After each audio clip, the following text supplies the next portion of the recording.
এই বাড়িঘরগুলো একটাও আসলে ঘর নয়, এগুলো এক একটি কবর। দেখুন, কবরে তালা দিয়ে রেখেছে, এর ওপারেই রয়েছে লাশ। এটি একটি অবিশ্বাস্য জায়গা, যেখানে এলে আপনার গা শিউরে উঠবে। এখানে একটি ঘরের একদিকে বাস করে জীবিতরা আর অন্যদিকে মৃতরা। এটি এমন এক গ্রাম যেখানে মৃত্যু আর জীবন আলাদা কোনো সীমানায় বিভক্ত নয়, বরং জীবন আর মৃত্যু এখানে মিলেমিশে একাকার হয়ে গেছে। আর এটাই হলো সেই গা হিম করা পৃথিবীর সবচেয়ে রহস্যময় লোকালয়, আল কারাফা, দ্য সিটি অব ডেড, মৃতদের শহর।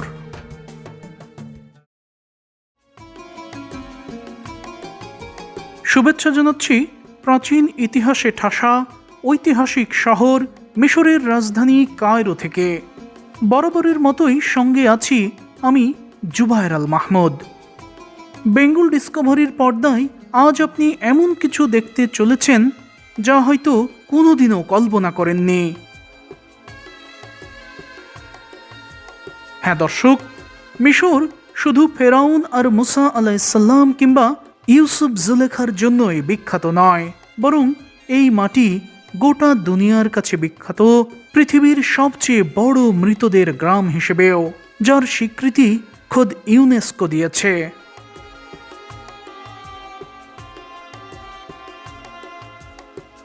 কায়রোর এই মসৃণ পিচ ঢালা আধুনিক রাজপথ ধরে আমরা এখন এগিয়ে চলছি সেই ঐতিহাসিক জায়গার দিকেই, যার কথা শুনলে যে কেউই শিহরিত হয়ে যায়।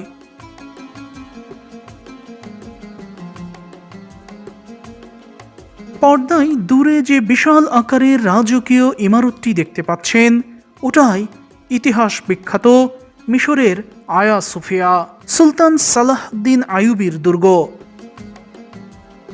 গত পর্বে আমি মিশরের এই শতাব্দীর বিস্ময় ঐতিহাসিক আয়া সোফিয়ার ভেতর বাহির কোথায় কি আছে সবই দেখিয়েছি।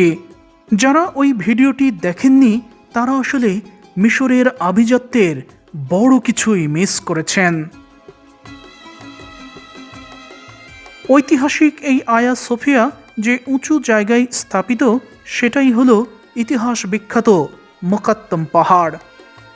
এই পাহাড়ের ওপরেই কোনো এক জায়গায় বসতি গড়েছিলেন আল্লাহর নবী হজরত ইউসুফ আলাইসাল্লামের পিতা হজরত ইয়াকুব আলাইসাল্লাম ও তার 10 সন্তান। পৃথিবীর সবচেয়ে বড় মৃতদের গ্রাম এই পাহাড়েরই পাদদেশে বিস্তৃত এক রহস্যময় ভূমিতে।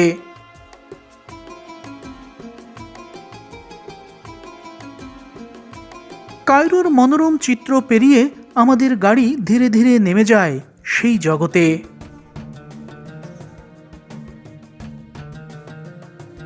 হ্যাঁ দর্শক, আমরা এখন প্রবেশ করেছি মৃতদের গ্রাম আল কারাফায়। আমি শুরুতেই জীবিতরা এখানে কিভাবে মৃতদের পাশাপাশি বাস করে সেই চিত্র দেখাতে চাই। এরপর দেখাবো লাশ রাখা সেই দুয়ার, যা তালা দিয়ে রাখা হয়।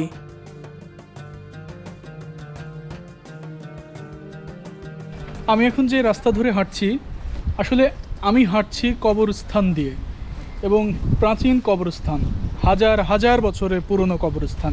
এখানে এগুলো ভেঙে ফেলা হচ্ছে। এই যে এক একটি বাড়ি দেখতে পাচ্ছেন, এগুলো আসলে বাড়ি নয়, এগুলো কবরস্থান, এবং সেই কবরস্থানে জীবিত মানুষও বসবাস করে। মানে বিষয়টা এরকম যে কবরেরই এক পাশে মানুষ বসবাস করে। এ কারণে এই পুরো জায়গাকে শুধু মৃতদের গ্রাম বলা হয় না, এখানে আসলে জীবিতদেরও কবর বলা হয়, কবরস্থান বলা হয় এই পুরো অঞ্চলকে। এই যে এই সাইডে আমি আপনাদের দেখাচ্ছি, দেখুন এইটা আপনি দেখুন, মনে হচ্ছে না দূর থেকে যে এটি একটা বাড়ি, মানুষের বাড়ি, কিংবা ওইটা, কিংবা এই যে এটাও তো বাড়িই মনে হচ্ছে, কিন্তু আসলে বাড়ি তো বাড়ি, এটি কবরস্থান। এই যে দেখুন, এই পাশে মানুষ বসবাস করছে আর এই পাশে কিন্তু কবর। এই যে আপনাদের আমি দেখাচ্ছি, এই যে এটা কিন্তু কবর। এই যে দেখুন, বাক্সের মতো, মিশরের কবরগুলো কিন্তু বাক্সের মতো, একদম 4 কোণা এরকম বাক্সের মতো কবর। এই একইভাবে এইটাও কবর। হ্যাঁ দর্শক, এখানকার প্রত্যেকটি বাড়ি যেন এক একটি কবরস্থান। ভৌগোলিকভাবে এই বিশাল সমাধিক্ষেত্র সালাউদ্দিন আইয়ুবীর দুর্গের উত্তর ও দক্ষিণে প্রায় 7 কিলোমিটার এলাকা জুড়ে বিস্তৃত।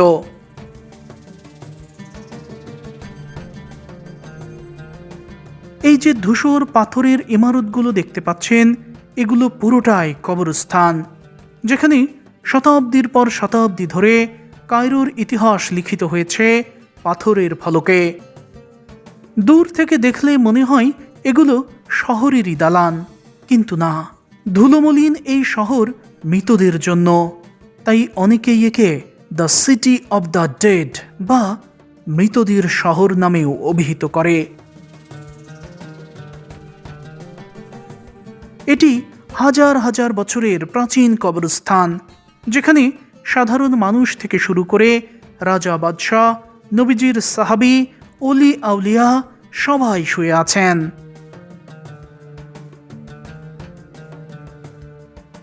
পর্দায় এই যে পাথরে মিনারটি দেখতে পাচ্ছেন, এর নিচেই ঘুমিয়ে আছেন রাসূল সাল্লাল্লাহু আলাইহি ওয়াসাল্লামের বিখ্যাত সাহাবী, মিশর বিজয়ী বীর হযরত আমর ইবনুল আস রাদিয়াল্লাহু তাআলা আনহু এবং হযরত উকবা ইবনে আমির রাদিয়াল্লাহু তাআলা আনহু। মহানবী সাল্লাল্লাহু আলাইহি ওয়াসাল্লামের যাত্রাপথে সাওয়ারির লাগাম ধরে যিনি চলতেন, তিনিই হলেন এখানে শুয়ে থাকা সাহাবী উকবা ইবনে আমির রাদিয়াল্লাহু তাআলা আনহু। তার নিজ হাতে লেখা কোরআনের একটি পাণ্ডুলিপি আজও সংরক্ষিত হচ্ছে মিশরে। সিরিয়া এবং মিশর বিজয়ের অভিযানে নবীজির যে কজন সাহাবী অংশ নিয়েছিলেন, তাদেরই একজন এই উকবা ইবনে আমির আল জুহানি রাদিয়াল্লাহু তাআলা আনহু, যিনি পরবর্তীতে খলিফা মুয়াবিয়া রাদিয়াল্লাহু তাআলা আনহুয়ের শাসনামলে মিশরের গভর্নর হিসেবেও দায়িত্ব পালন করেছিলেন। 58 হিজরিতে তিনি মিশরে ইন্তেকাল করলে তাকে মুকাত্তম পাহাড়ের পাদদেশে পৃথিবীর এই সর্ববৃহৎ কবরস্থানে সমাহিত করা হয়। আর এটা মিশর বিজয়ী বীর সেই মুসলিম সেনাপতি রাসূল সাল্লাল্লাহু আলাইহি ওয়াসাল্লামের প্রখ্যাত সাহাবী হযরত আমর ইবনুল আস রাদিয়াল্লাহু তাআলা আনহুয়ের পবিত্র কবর। প্রাচীনকালে হিজাজগামী হাজিরা এই পথ ধরে যাতায়াত করতেন। আমর ইবনুল আস রাদিয়াল্লাহু তাআলা আনহু ওসিয়ত করে গিয়েছিলেন যেন তার কবরটি পথের ধারে দেওয়া হয়, যাতে মক্কায় হজ করতে যাওয়া হাজিরা এ পথে যাতায়াত করার সময় তার মাগফিরাতের জন্য দোয়া করতে পারেন। আর এ কারণেই তাকে এখানেই সমাহিত করা হয়।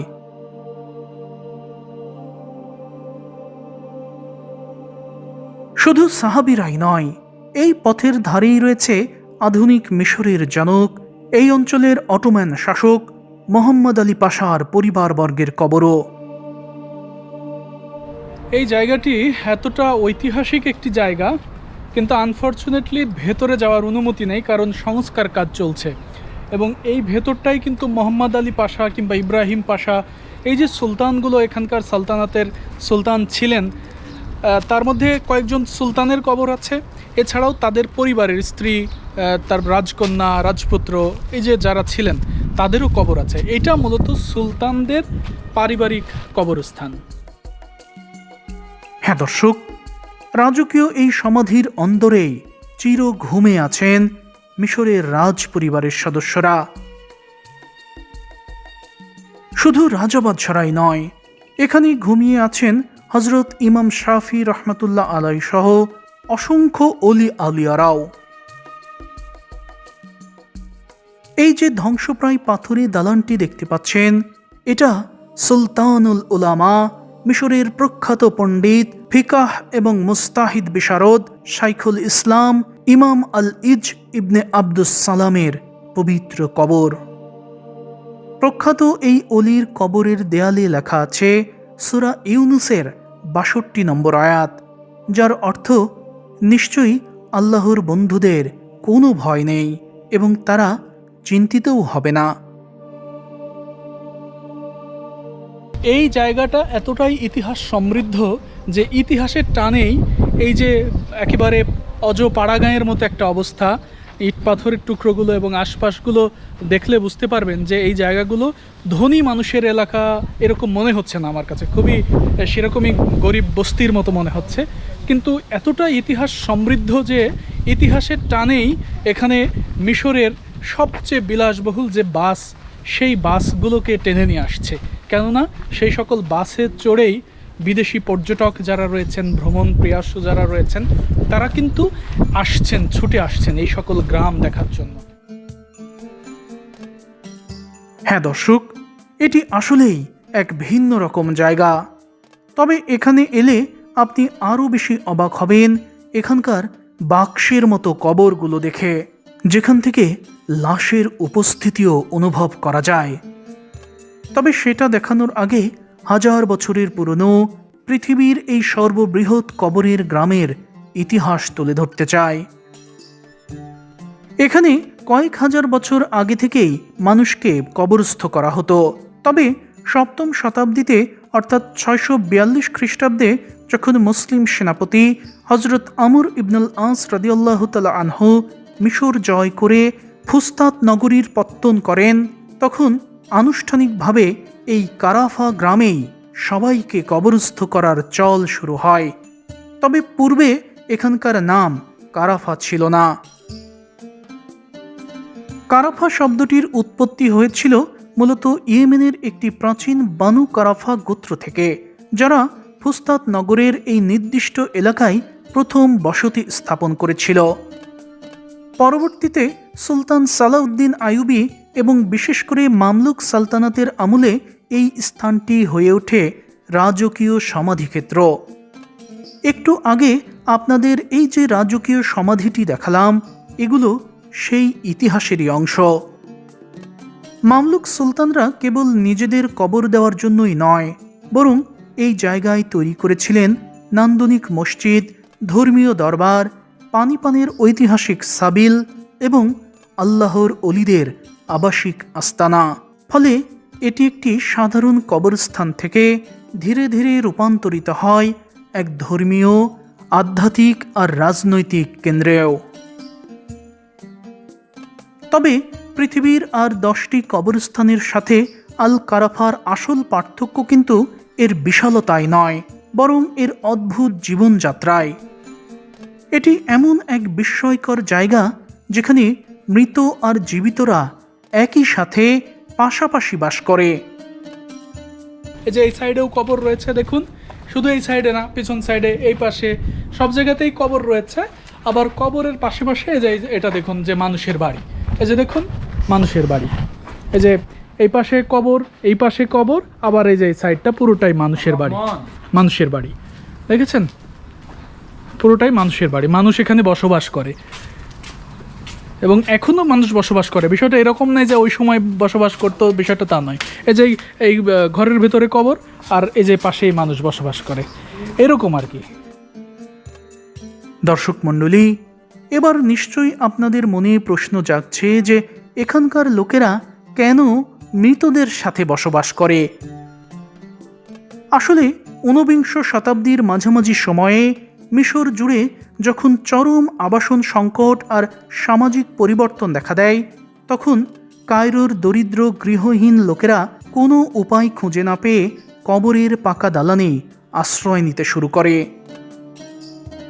আসলে মিশরের এই কবরগুলো ঐতিহ্যগতভাবেই সাধারণত মাটির তৈরি নয়, বরং এগুলো এক একটি ছোট ছোট ঘরের মতো, যার ভেতরে উঠানের মতো ছোট্ট আঙিনাও রয়েছে।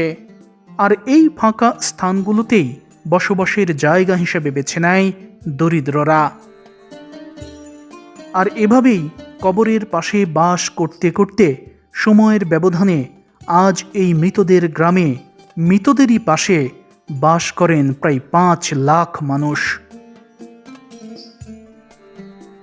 তবে কবরের এসব দালানে বাস করতে হলে তাদের ছোট্ট একটি কাজ করতে হয়, আর তা হলো কবরের চারপাশ তাদেরকে সব সময় পরিষ্কার পরিচ্ছন্ন করে রাখতে হয়।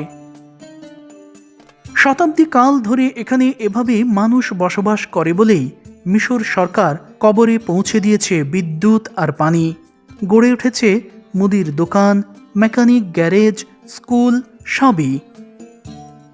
এমনকি এখানকার শিশুদের শৈশবও কাটে কবরেরই সাথে, মৃতদের পাশে। আর এই অতুলনীয় ঐতিহ্যের কারণেই ইউনেস্কো পুরো মৃতদের এই গ্রামকেই বিশ্ব ঐতিহ্য হিসেবে ঘোষণা করেছে। তবে এখানে আপনি এলে আপনার গায়ের রোম দাঁড়িয়ে যাবে এখানকার বাক্স আকারের কবরগুলো দেখে, যেখানে লাশ ঢুকিয়ে তালা ঝুলিয়ে দেওয়া হয়। দর্শক দেখুন, কবরে তালা দিয়ে রাখা হয়েছে, এর ওপারেই কিন্তু লাশ রয়েছে, অর্থাৎ লাশ আর আমার মাঝে কেবল একটি লোহার পাতলা দরজার দূরত্ব। এটা একটা অবিশ্বাস্য জায়গা। আমি আপনাদের কবরের ভেতরটাও দেখাচ্ছি। মৃতদেহ নেই এমন কবরও এখানে আছে, যেগুলো মানুষের মৃত্যুর জন্য অপেক্ষা করছে। এই যে দেখুন, তেমনই একটি কবর।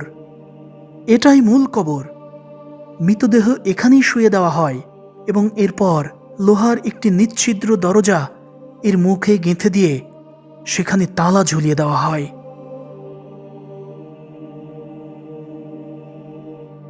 হ্যাঁ দর্শক, এটা একদম অন্যরকম অভিজ্ঞতা, যেখানে যাদের সাহস কম তাদের না আসাই উচিত। কেননা এখানে চারপাশে যেমন হাজার হাজার কবর রয়েছে, তেমনি রয়েছে জীবিত মানুষও। তাই নির্জন এই গ্রামের পথে হাঁটার সময় কিছু মানুষকে এমনভাবে হঠাৎ আপনি দেখতে পাবেন, মনে হবে লোকটি যেন কবর থেকেই উঠে আসছে, যেই দৃশ্য আপনার আত্মা কাঁপিয়ে দিতে পারে। আল কারাফা, মৃতদের গ্রাম।